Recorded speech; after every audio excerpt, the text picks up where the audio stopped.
Welcome to USA Global TV and Radio, where our mission is to provide education, entertainment, hope, and inspiration. USA Global TV and Radio connects you with experts and audiences all around the world every single day to help you succeed in business and to live a richer life. Visit us at usaglobaltv.com to learn about career and life-changing training and mentoring programs like the Listening Mentor. Subscribe to our newsletter to stay informed about our special programs and offers. Discover how you can become a guest on one of our shows or a host or producer of a USA Global TV and Radio show of your very own.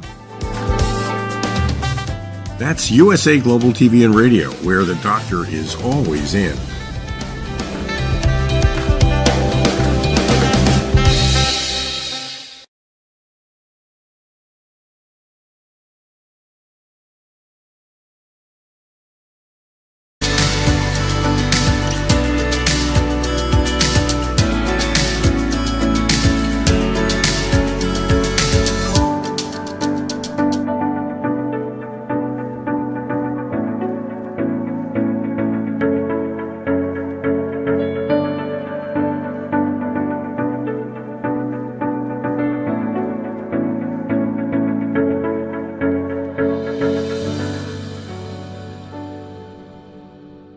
Hello, beautiful soul family, and welcome to Weekly Wisdom and Insights, your home for spiritually guided transformation and empowerment. I am your host, Dearjames, and together with the unseen, Spirit, Source, and Symphony, we look at the current energies, the intuitive wisdom and guidance, and we go as guided. And here we are in the middle of March. We were off last week, and the energies are quite active. We just had on Sunday the Pisces new moon. We have coming up on the 25th of March the Libra full moon, which is also going to be a lunar eclipse. And so we're literally in this window, this really active, volatile window. And volatile meaning good. It's energetic. It's energy. And so let's dive in. Let's jump in because there's so much to cover. And since we were off last week, we're going to be compressing, and you're going to see that theme. And let me just bring that up first. I'm going to show you the astrological chart for the Pisces new moon that occurred on Sunday, the 10th. And as you can see on the left-hand side in the circle, the astrological wheel, this is by astroseek.com, the astrological wheel is, you see this, all the planets. I mean, there's an enormous amount of the planets are all compressed between Pisces and Aries. Pisces is the end of the astrological year. Aries commences the astrological year. And then, so you see, and Pluto is way out on the right there in blue. If you come further down, all the way down, you'll see the red and the green. That's Jupiter and Uranus. So Pluto, Jupiter, and Uranus are bookending all of this activity in the middle, in the center. And then on the far opposite side, you see Lilith and you see the South Node. So we'll get to all of that, but the issue is, and it's set up, when I saw the chart for the Pisces new moon, in this month of March, in this Pisces era, this Pisces season, there was this, the theme immediately came. And let me just bring up our main theme, a planetary pileup. And then I heard shake, rattle, and roll. And so, and you'll see on the screen, there's an image of a complete, this full moon lunar eclipse. And that humans, people, are standing there looking, hopefully with their proper glasses. But the point is, this new moon opens the window to the eclipse season that's coming up. The lunar eclipse is on March 25th. The solar eclipse is on April 8th. So there's all of this planetary pileup, this energy. And a pileup is an accumulation, an increase in quantity or cause something to increase in quantity. A group of people or things which have piled up on one another. So that's pileup, this planetary pileup, an accumulation. And then we have shake, rattle, and roll. And when I heard that, the shake, I heard like what I felt was seismic events, shake, seismic events, rattle, higher consciousness. It's going to be like shaking the roots, shaking the tree, this higher consciousness. And then the roll was about go with the flow. And so with our main theme of a planetary pileup, shake, rattle, and roll. And there's a lot you'll see with the Sabian symbols and that correspond to the astrology of the Pisces new moon. And I said to the unseen, what's the moral of the story? What is the actual message here? And it came, the main points is truth and action. This, and we'll see about truth and action, transparency, purity. And then they also said it's the future versus the past, success versus failure, new versus old, what we are releasing versus what we gain. And so that's the moral. The moral of the story is truth and action, future versus past, success versus failure, new versus old, what we're releasing versus what we're gaining. And so keep that in mind. Keep these morals of the story, of the energies this week in mind as we go through all this. And welcome, Olivia, as you're joining. Put a shout out in the comments, say hello, and remember to put your comments in. We'll incorporate them throughout the broadcast. And the first thing that the unseen said as we dive into all of this, and we're going to talk about Pisces season and the eclipse season, and an aspect with Saturn and Ceres. But the first thing they said is actions speak louder than words, exclamation point. And here we have this overall moral of the story, truth and action. And let me just bring up we had this 2 weeks ago, but it's so appropriate for this week. And it's a verse from 1 John 3:18, and it says, "Dear children, let us not love with words or speech, but with actions and in truth." So there's this whole thing about it's not about lip service. It's not about passive aggressive. It's not about passive do nothing. It's about truth and action. And to be truthful means to be authentic. We've got to be authentic. It's not an alternate reality. It's not alternate facts. It's truth and action. And so, and remember, the truth speaks for itself. So here the unseen is saying, actions speak louder than words. And then they said, begin, pursue, act, renew. And so and what does that mean? In our individual lives, it's about taking stock. It's about taking responsibility. It's about being honest and truthful with ourselves and with others. And then taking each necessary step to effectuate the joy, the outcome, the world we wish to be, to live in, to see. Truth and action. Because of this planetary pileup. So it's, again, I'm going to bring this up really quickly. I'm going to keep bringing it up. But it's just to see all of these planets compressing. And of course, the fast moving ones, the moon has already moved on. It's in Taurus. As of yesterday or today, Mercury is already in Aries, but you'll see that Venus just came in. So there's this planetary pileup, and Mars is going to follow right behind it because they're the interpersonal planets. So they move faster than the outer planets. But the point is that there's this pileup, there's this kind of convergence taking place. And let me just show you with the astrological influences. So on Sunday, we had the new moon, Pisces new moon at 20 degrees Pisces. Monday, Venus enters Pisces. And you're going to see this is where Venus is exalted, meaning she's in her home. She's in her home. It's like, and we'll come into that. On the 17th coming up, this coming Sunday, is the Sun, Neptune, CAZIMI. And again, where you get bathed and cleansed. Neptune will get bathed and cleansed, and we'll see this in a second. And then again on the 25th coming up, we've got the full moon lunar eclipse at 5 degrees Libra. Harmony, balance, justice, relationships, and so forth. And then way out, we still have, on April 20th, we have that Jupiter conjunct Uranus moment, which is really great. So let's jump in then and look at, I'm going to bring up and share my screen with you all, and we're going to take a look at astrologer Chani Nicholas's, it's called The Weekly, issue number 8. And she is talking about, here we come up. And she says, Pisces season reflects a time when our defenses are weakened, when we are rendered more vulnerable, overextended, and hopefully a little more compassionate. Because Pisces melts away, it softens us. It's the gooey inside of us.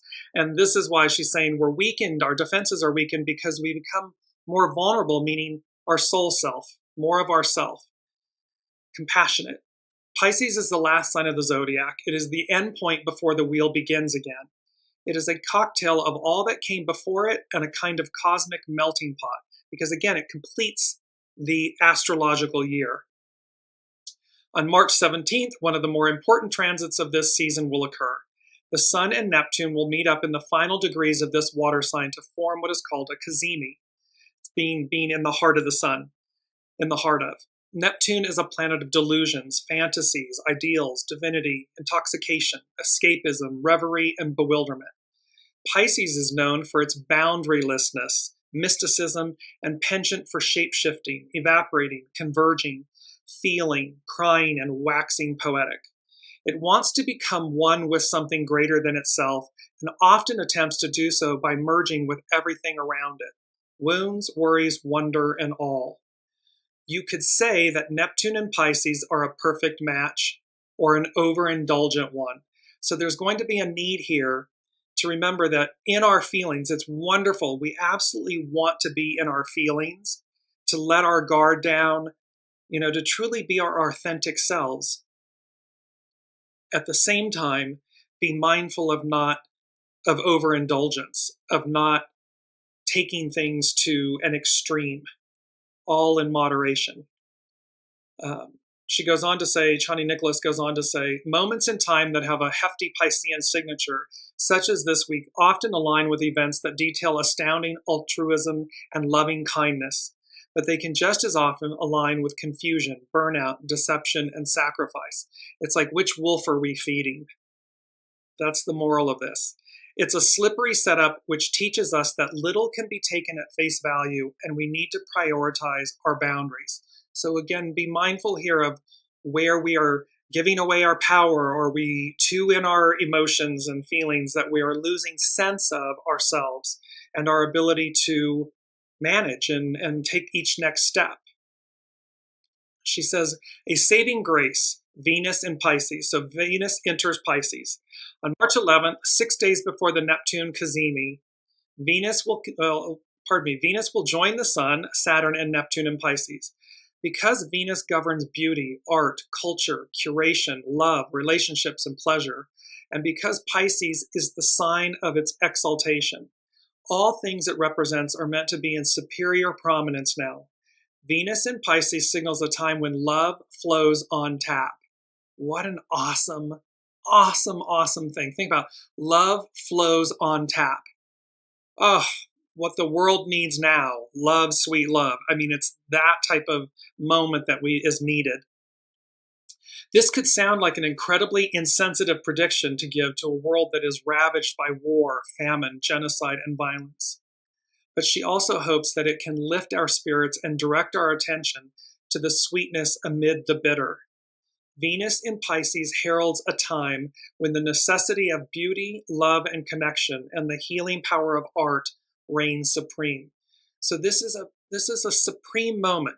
Venus in Pisces, where the altruism, the purity, the truth, and the action that's required with that is present. It's on tap. It's accessible. And let me just go into the second thing that the unseen said, because with this, so Venus, Pisces, this love on tap and everything, and they said it's the song Bill Withers. It's the song "Ain't No Sunshine When She's Gone." And immediately, of course, I love the movie Notting Hill, and Julia Roberts, Hugh Grant. There's a scene in the movie where they have gone apart again, and he's walking through the market there in Notting Hill, and the song is playing in the background through the seasons. Ain't no sunshine when she's gone.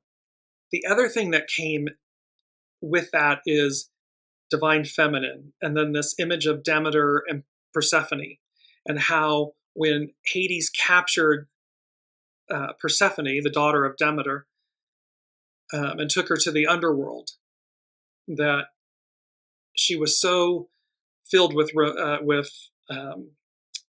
pain, and she was morose, that it's why we have quote unquote fall and winter, because she stopped overseeing fertility and abundance and all of this. And so there was this message of, so Venus representing love and beauty and altruism and goodness and everything, ain't no sunshine when she's gone.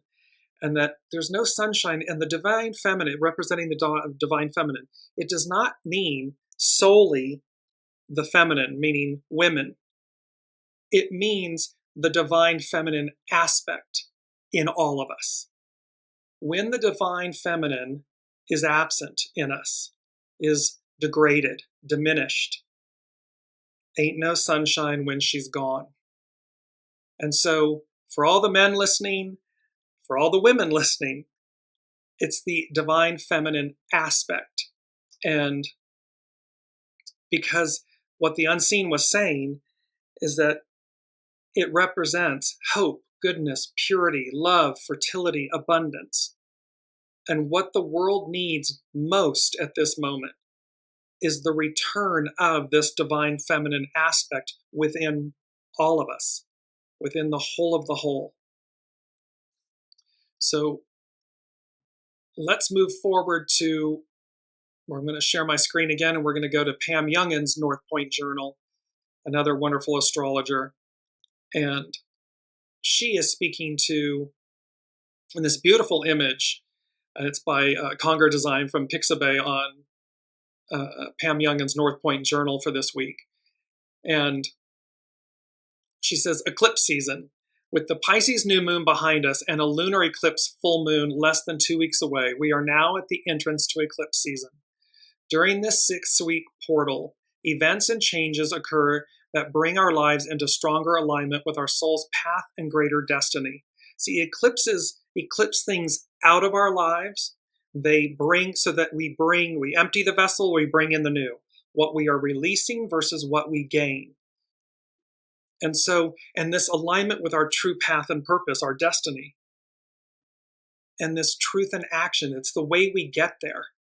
It's through truth and action. It's not through the shadow elements. It's not through lies and manipulations and delays and procrastinations. And, if we want, when we want the life we want, we must earnestly seek it. We must earnestly, truthfully, earnestly act. And that's the way this all comes about. This is the way it merges. She goes on to talk about Saturn and Ceres, Saturn the great teacher. Saturn in Pisces is exactly sextile the dwarf planet Ceres in Capricorn this week. This very favorable influence is of special benefit during these times of uncertainty. It's influence and uncertainty because we're ending and beginning. We are switching over both the astrological year and the great epic, from Piscean to Aquarian, and then the astrological year. Its influence has been with us for at least a week, and will be strong throughout the coming week. Saturn is a responsible, realistic planet, while Ceres is named after the Earth Mother goddess and represents our capacity for nurturing and self-worth. When these two work together, there is a nice blending of archetypal, paternal, and maternal influences. See, divine masculine, divine feminine working together. This balance, harmony. So think again, we're coming up here with this Libra full moon. Balance, harmony, justice. We are able to attend to both the need to be self-sufficient and the need to have a support system. While the Saturn-Ceres sextile is in effect, we have the opportunity to establish a more stable emotional foundation for ourselves. This is going to be important. Emotional stability, emotional intelligence. It means we're invoking our soul source connection to navigate chaos, the storm, the transition. This influence also enables us to manage sensitive issues with more objectivity.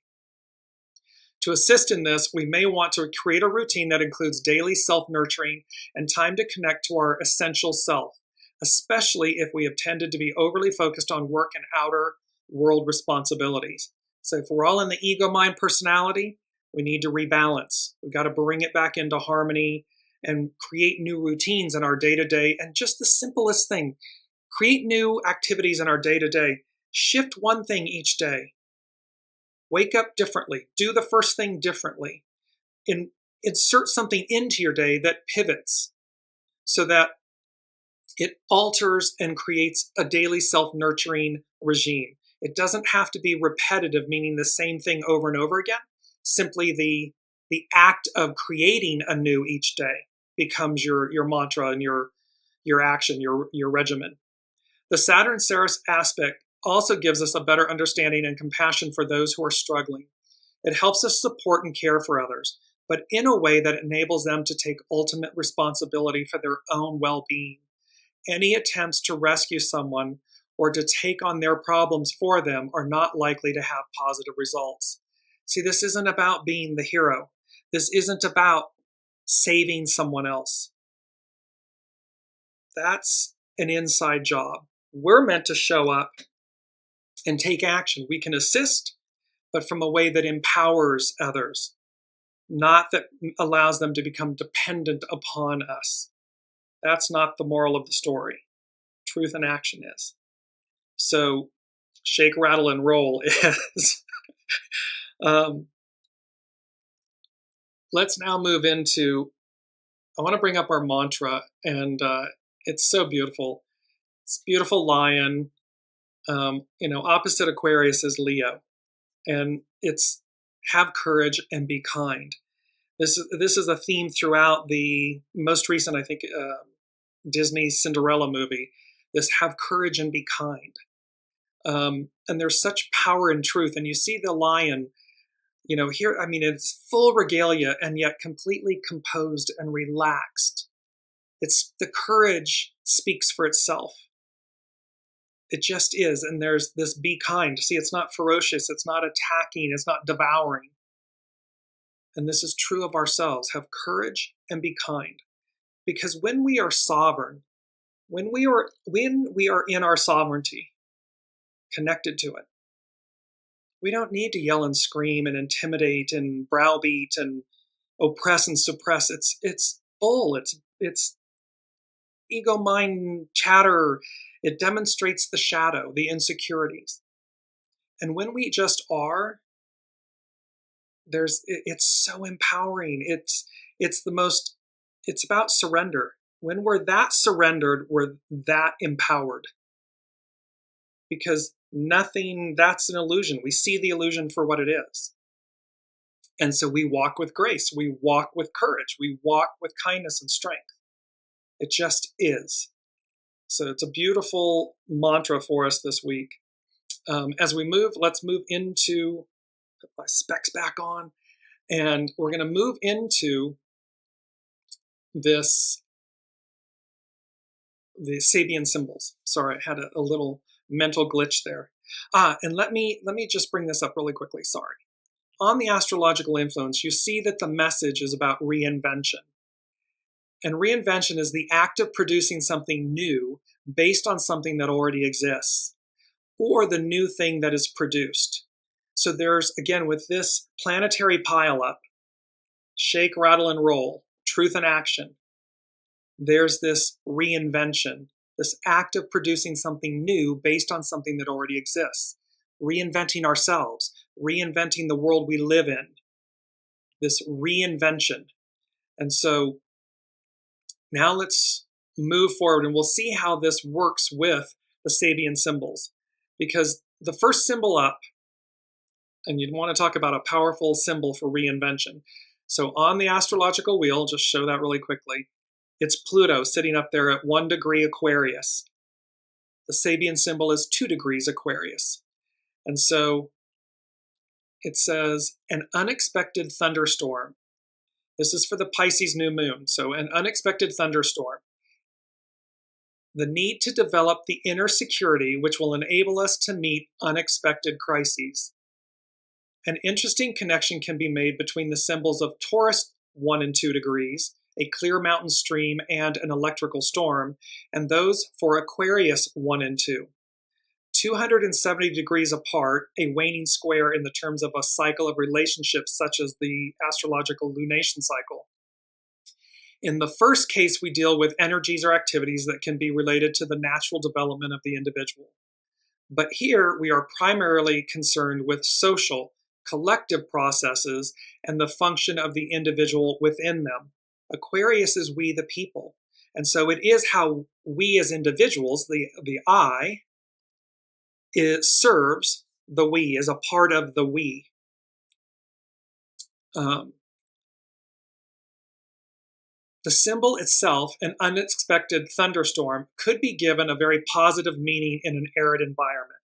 But the emphasis on unexpected tends to accent the sudden and dangerous character of the event. Such a thunderstorm in a region of dry hills can cause a devastating flood. At any rate, it refers to an event for which one is not prepared. A planetary pileup, shake, rattle, and roll. A menace to men's works, to humankind's works. This scene stresses the fact that nature may reduce to impermanence the seemingly most permanent endeavors and constructive activities of humankind. Under a downpour of rain, adobe brick can return to mud. All human institutions and their achievements can be washed away, even in their day of great glory.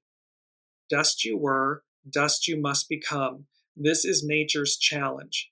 So to every individual, company, business owner, government, institution, the message here is about nature, unexpected events, impermanence.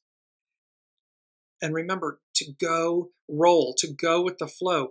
Be proactive. Do not be set in your ways. Take stock. Look, because this is about reinvention. This is not about recreating the wheel.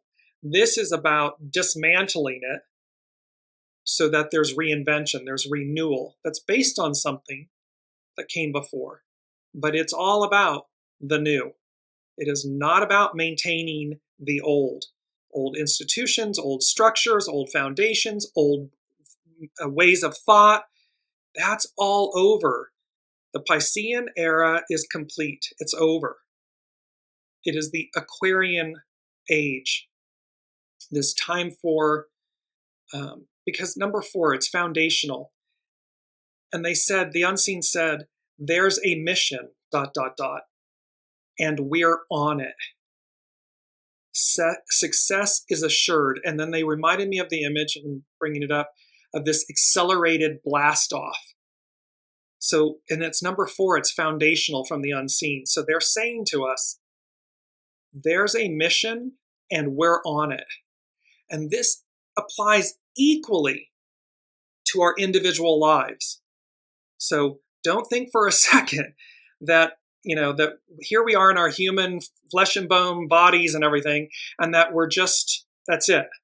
It's just our ego, mind, personality, our flesh and bone bodies and blood, and that's it. No, there's a higher hand. There is an entire unseen guiding us. There's a mission and we're on it, meaning they're with us. And so to invoke that, and then it's invoking an accelerated blast off, this leap year, this leaping forward, and how nature's challenge, this Sabian symbol, and it's Pluto. It's the French and American revolutions, the industrial revolutions. It's going to advance us in an accelerated way. With Mars, the next symbol is with Mars. A disappointed and disillusioned woman courageously faces a seemingly empty life. I love this symbol for the simple fact it's Mars, divine masculine, and it's talking about a disappointed and disillusioned woman courageously faces a seemingly empty life, meaning it looks as though, will the divine feminine's turn ever come? Will we ever rise to this state of Libran energy, justice, harmony, balance, and the rightful return of the divine feminine? The keynote for this is the capacity to meet emotionally upsetting experiences in human relationships with strength of character and personal integrity. So here again, that lion, have courage and be kind. Strength of character and personal integrity, truth and action. None of these messages are speaking to deception, illusion, nefarious actions. They're speaking about purity and truth, divinity. And this symbol urges us to develop resilience under adversity, because it will triumph. It meaning the divine feminine, the return. The woman courageously facing this disillusion and disappointment. It's resilience under adversity because she does triumph. We do triumph. The Aquarian age does arrive. It does supersede the Piscean era.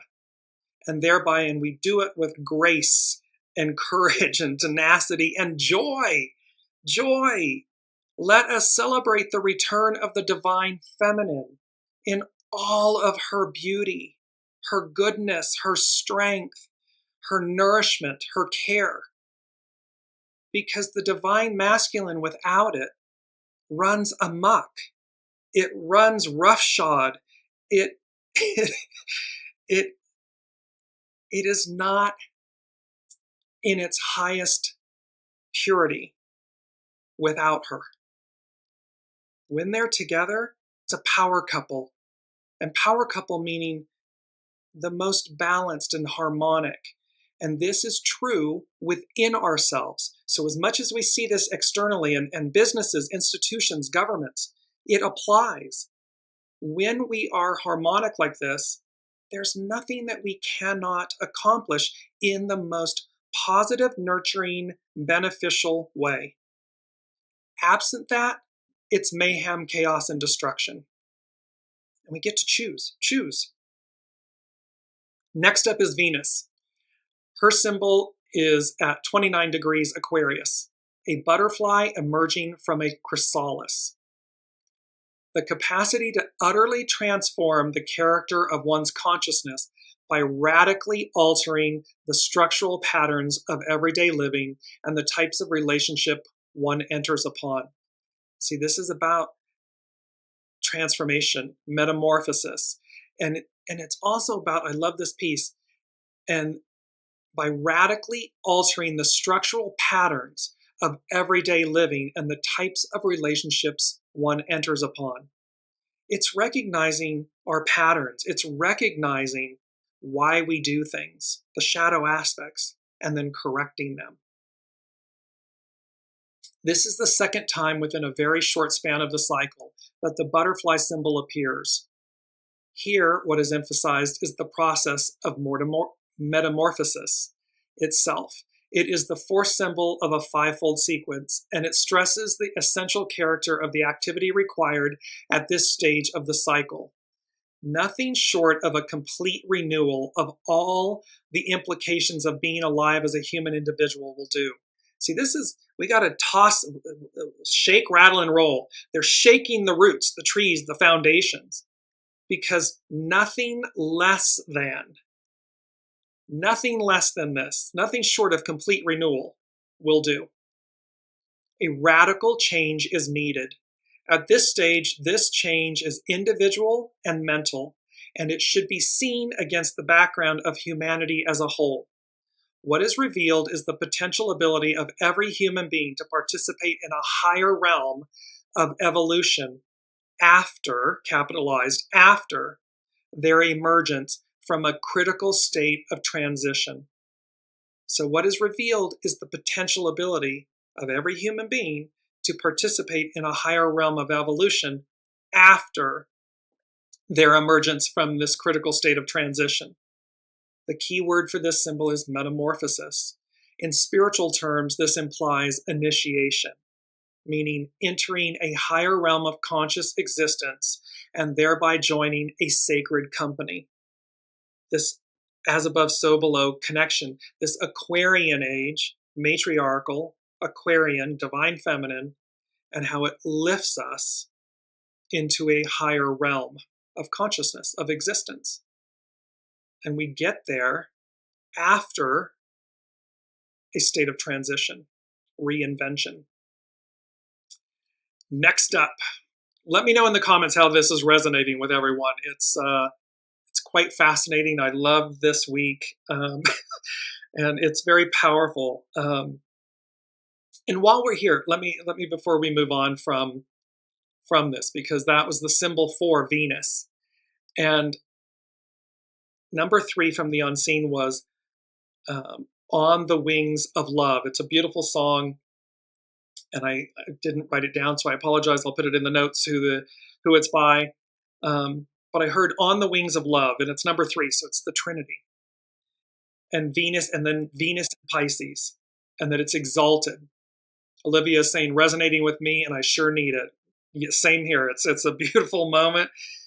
So On the Wings of Love, Venus in Pisces, and of course, exalted, that Venus in Pisces is exalted. And it's at its highest, Venus is an indicator of spirituality and worldly wisdom. So when she's exalted in Pisces, it's an indicator of spirituality and worldly wisdom. And so it's this message of on the wings of love, only the two of us together flying high. You can apply this to a relationship. You can apply this, meaning a love interest. You can apply this, only the two of us together flying high. Also, in addition to, and perhaps more importantly, only the two of us, source, God, soul source, your soul and you, that relationship as well. On the wings of love, only the two of us together flying high. Because that illustrates and demonstrates, it embodies this exalted form, this indicator of spirituality and worldly wisdom, and this next epoch, this next era of the Aquarian age. It is literally, they're showing, it's like, it is as though we will be floating on clouds, on the wings of love, this higher, it's the ideal. The ideal becomes the new reality. We've talked about that a lot. It's the fact that love conquers all. Love is the root of all. And thereby, it's not airy-fairy. It's not BS. It's not, oh, that's not the way the real world works, Dearjames. No, that's the illusion. That's the illusion that we actually believe that it doesn't work that way. It does work that way. We just have to embody it, choose it, be it. Truth and action. Olivia saying, on the wings of a pure white dove, he sends his pure whole love from a movie, from above or from a movie. Yes, so you get the point, and I'll post the song in the comments on Facebook, On the Wings of Love. It's a beautiful, beautiful song, and it embodies this entire moment, because the unseen, the cosmos, the astrology, is speaking to this planetary pileup, shake, rattle, and roll. So seismic, shaking the tree, and going with the flow. Here's Saturn. So Saturn on our astrological chart is at 12 degrees Pisces. In the sanctuary of an occult brotherhood, newly initiated members are being examined and their character tested. The keynote is the ever-repeated challenge presented to the individual by the group in which they have claimed acceptance. The challenge to prove themselves and their ability to assume responsibility effectively. So we're a part of a group. The group is humanity. We're a part of the whole. We are part of the life force.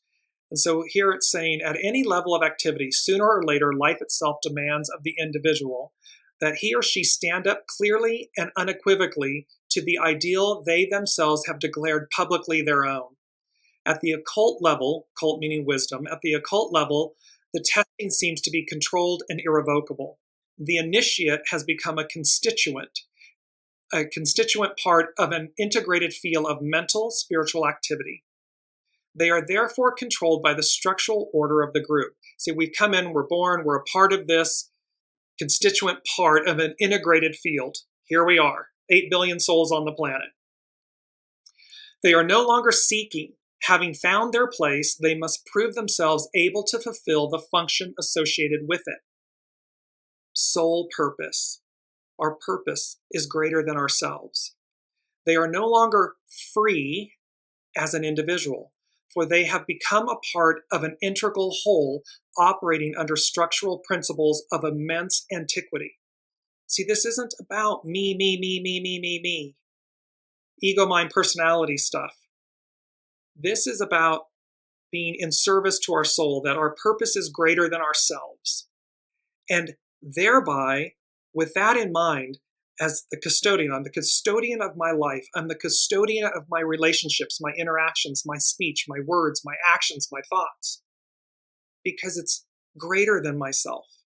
And how does that then parlay into my destiny, my purpose?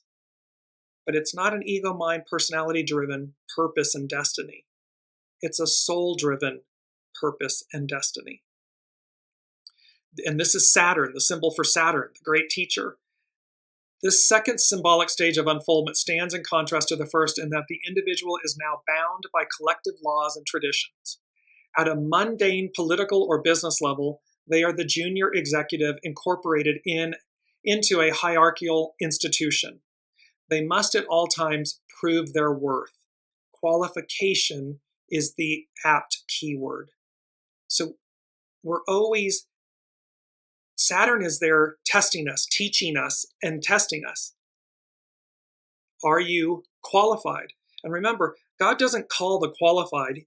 He, she, they qualify the called. And so we've all been called. And so this is a message and a lesson in stepping out of our ego, mind, personalities, masks, identities, labels, all of this illusion and BS to stand in the purity of our truth, of our authentic nature, our soul, and say, okay, soul source connection, okay, God, okay, symphony, who am I? Allow me to connect that and lead with your soul. So this was this chart that we had here. Let me bring up the astrological chart, just showing you again. This is the Pisces new moon that happened on Sunday, the 10th of March. So here's the symbol for the moon and the sun. And it is Pisces 21 degrees. It says, under the watchful and kind eye of a Chinese servant, a girl caresses a little white lamb. The keynote is growth in consciousness in its earliest tactile awareness of the wonders of unsophisticated living. This symbol, as we get into it, is talking about a reinvention. It's talking about the new. This symbol recalls the one for phase 174 of Virgo 24, Mary and her little lamb. But it occupies a different position in the sequence, and a new factor is added, the Chinese servant. According to the occult tradition, the original Chinese race was an extension of the humanity or root race preceding ours. So again, they are acting as the custodians. They are the ancestors.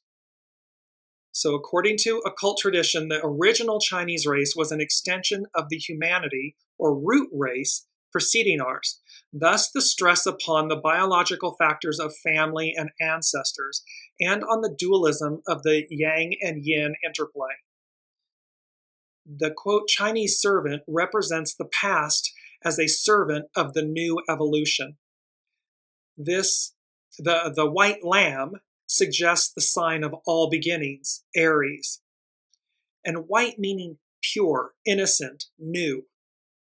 This new evolution is just about to begin during the late Pisces phase of the year cycle.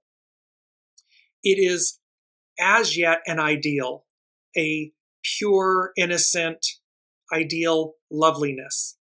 The girl discovers the new feeling of the touch of wool and of animal warmth. The preceding five-fold sequence began with a symbol suggesting the inspiring revelation of new truths or facts, which the creative person is seeking to formulate. It's a knowing, it's truth. Truth speaks for itself. It needs no explanation. It just comes in, it's true. It's apparent, it's self-evident. Now we witness another kind of discovery, a sensuously emotional discovery, perhaps a presentiment of the mother feeling, divine mother. This is it's a presentiment. It's just before it all happens. This symbol brings together past and future, past versus future, success versus failure, new versus old, what we are releasing versus what we will gain. So it brings together the past and the future, an overlapping of levels. The Chinese servant kindly watching the innocent, pure girl, the girl caressing the innocent, pure lamb. There is charm and ingenuousness in the scene. A vision of innocent, pure hope. A hope for a future that can only be felt almost naively or natively as well. So see, there's an innocence and a purity and a hope for the future that's felt, it's known, it's intuited. And that is the beauty of this new moon, this Pisces new moon that arcs out. These energies arc out for another 6 months. Moving forward, here's the Neptune CAZIMI that comes up on this coming Sunday on the 17th, where it's literally Neptune is in the heart of the sun. And it's Pisces 28, and it says, a fertile garden under the full moon reveals a variety of full-grown vegetables. The keynote is the full satisfaction of the individual's basic needs. The full satisfaction of the individual's basic needs. This symbol would seem a duplication of the preceding one, but if it is related to the first of this series, its meaning becomes clear. What is stressed now is not the full moon itself or its light, but the moon's power to call forth the instinctive urge for growth. Many things respond in many different ways. The symbol refers to a typical garden, not to a field. Such a garden contains a variety of plants, herbs, and vegetables grown specifically to fill an equal variety of human needs and tastes, individuality.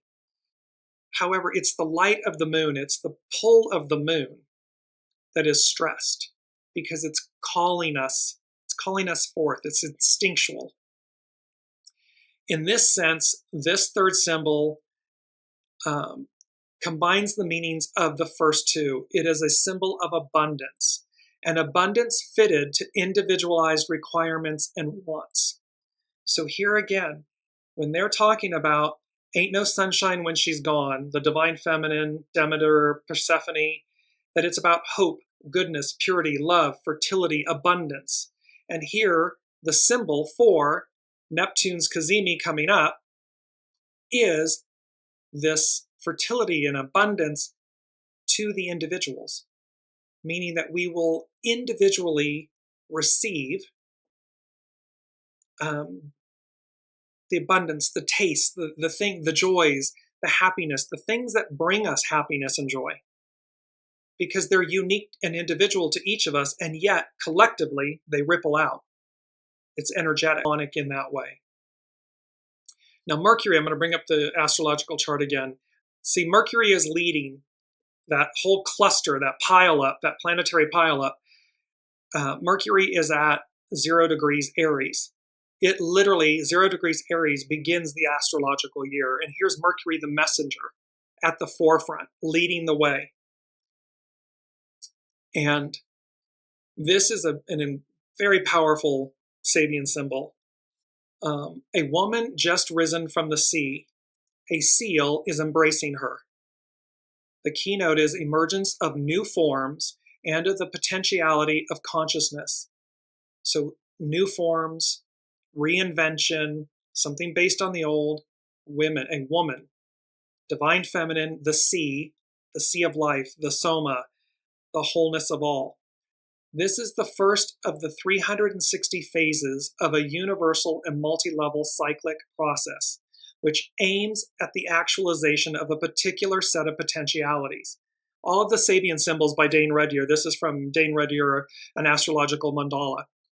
All of these symbols, there's one Sabian symbol to each degree of the astrological wheel, 360 of them.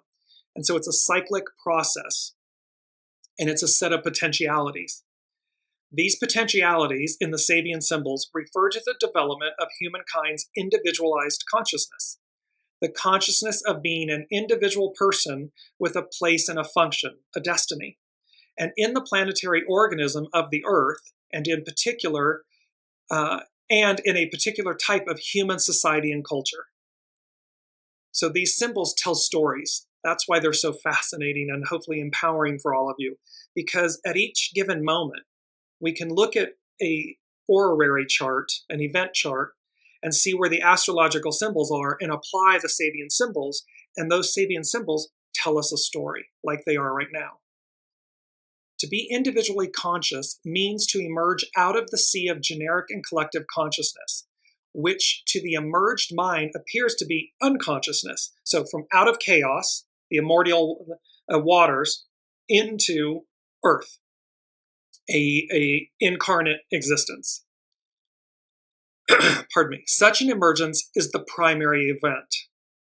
It is the result of some basic action, a leaving behind and emerging from a womb or matrix, here symbolized by the sea. Such an action is not to be considered, pardon me, is not to be considered a powerful positive statement of individual being. In the beginning is the act, but it is often an imperceptible, insecure act. The small, tender germ out of the sea does not loudly proclaim its existence. It has to pierce through the crust of the soil still covered with the remains of the past. It is all potentiality and a minimum of actual presence. The image that came to me about this was when a child is born, yes, they may cry and so forth, but they are not proclaiming their existence, their ego, mind, personalities. It's a very intimate childbirth between the mother and the child and the bevy of nurses and doctors and practitioners. You know, it is a very intimate act, a vulnerable act, and a stressful act. And so it is not something where it's one where everybody is acting as one. They are not acting as individuals. No one is screaming, of their identity in that moment. In the symbol, therefore, the emergent entity is a woman, symbolically speaking, a form of existence still close to the unconscious depths of generic biological nature, filled with the desire to be, rather than self-assertion. The woman is seen embraced by a seal because the seal is a mammal which once had experienced a biological, evolutionary, but relatively unconscious emergence, yet which retraced its steps, reinvention, and returned to the womb of the sea. The seal, therefore, represents a regressive step. It embraces the woman who has emerged because every emergent process at first is susceptible to failure. This process is indeed surrounded by the memory, the ghosts of the past failures during previous cycles. So think about this in our own individual lives. Future versus past, success versus failure, new versus old. How our past, there's this ghosts of past failures during previous cycles that may keep us from advancing because we are susceptible to failure. But in actuality, what's required? Truth and action. Move forward.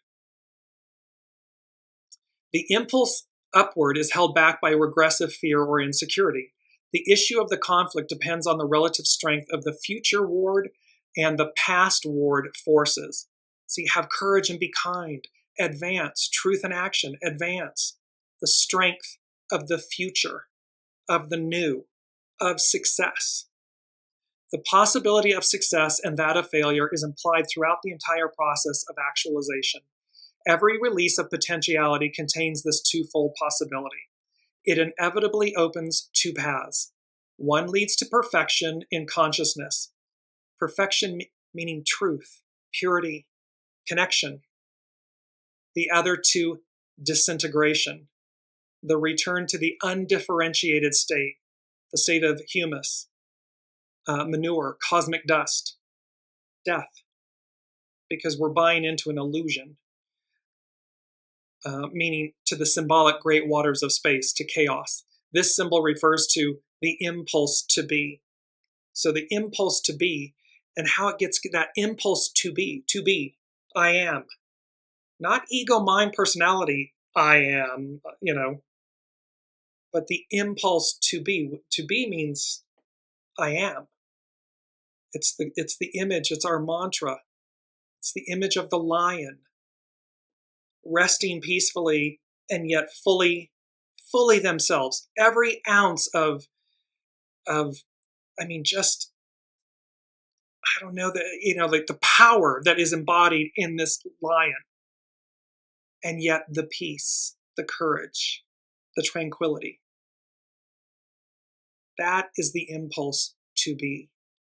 It is not the impulse to be an egomaniac, a narcissist. That is not that impulse to be.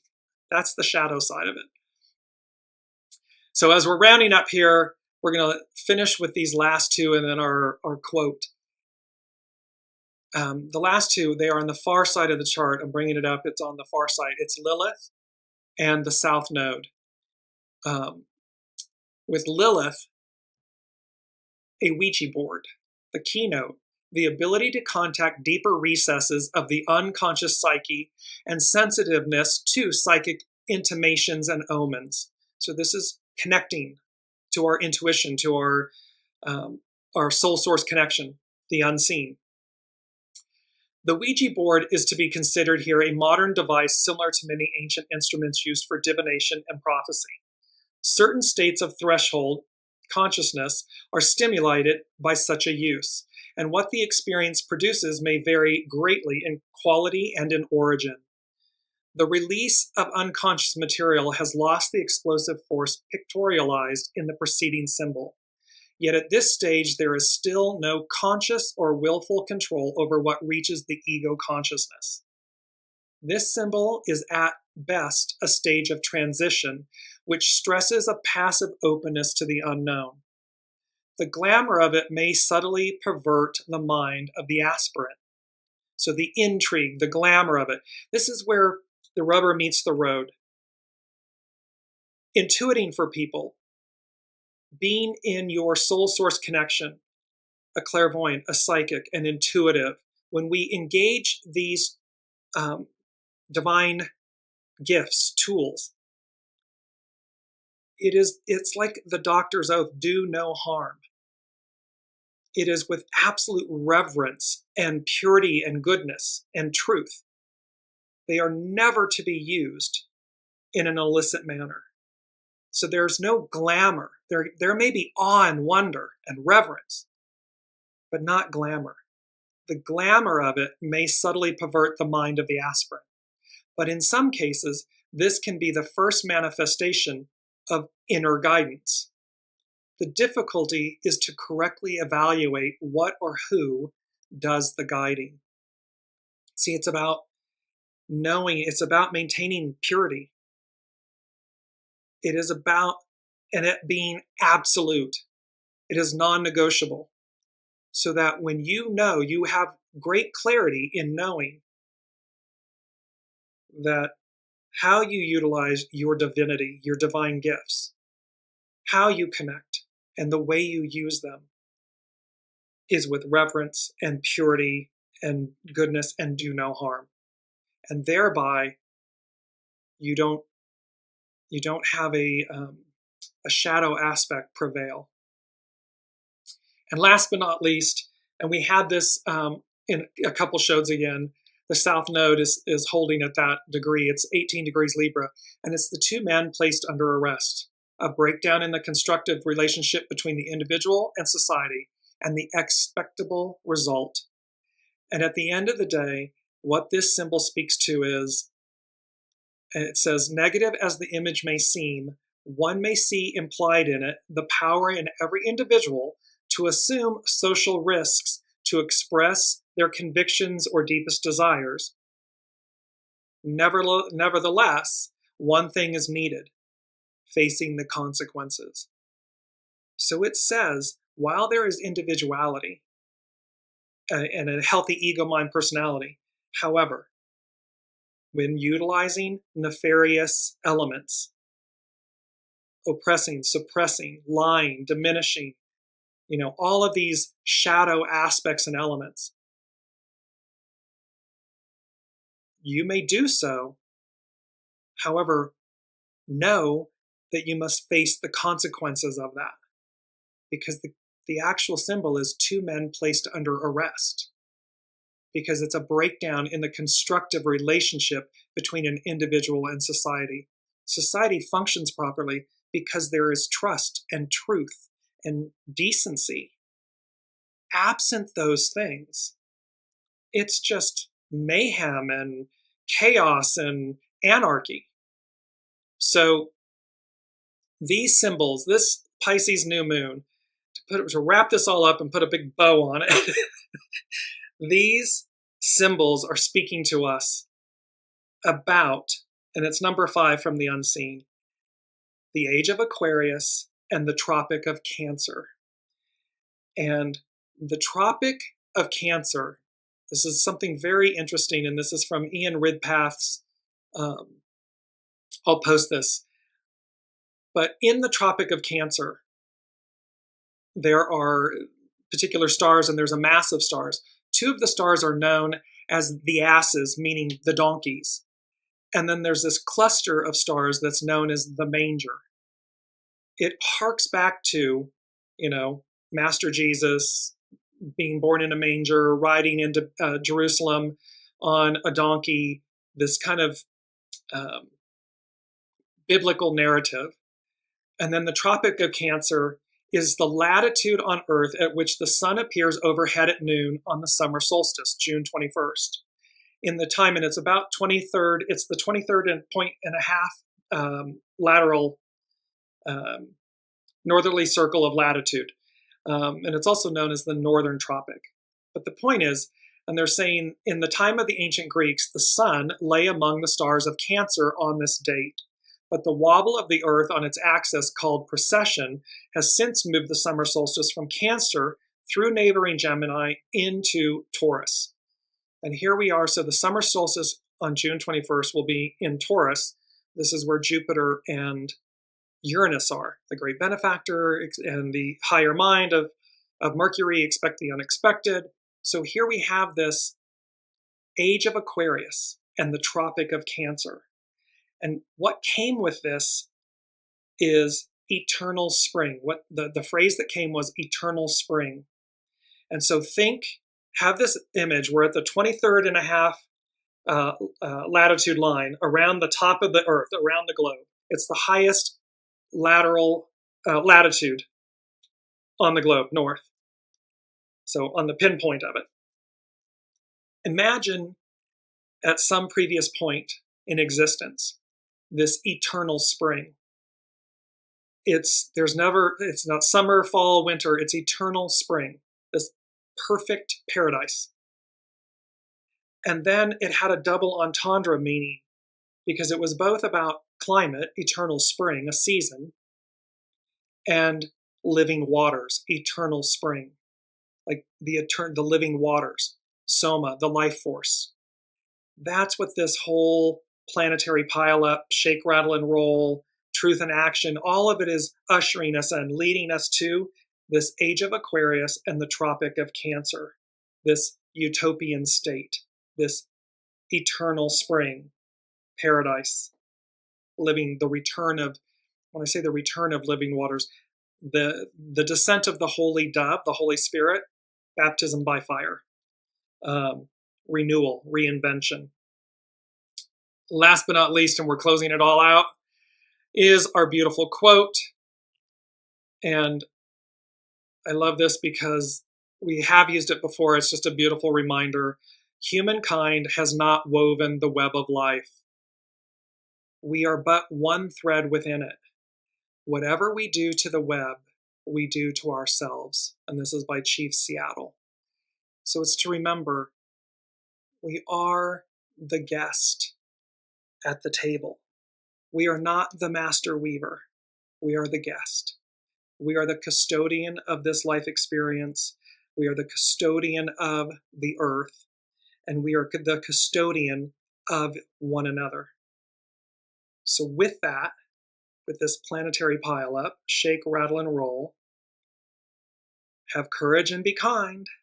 And we will see you next week as this all continues to unfold, because we are moving closer and closer to the eclipse season, the Mercury retrograde that has an interesting twist to it. It's kind of an April Fool's meets Christmas twist to it, and the Jupiter-Uranus conjunction. Until next week, be well, everyone. Love you.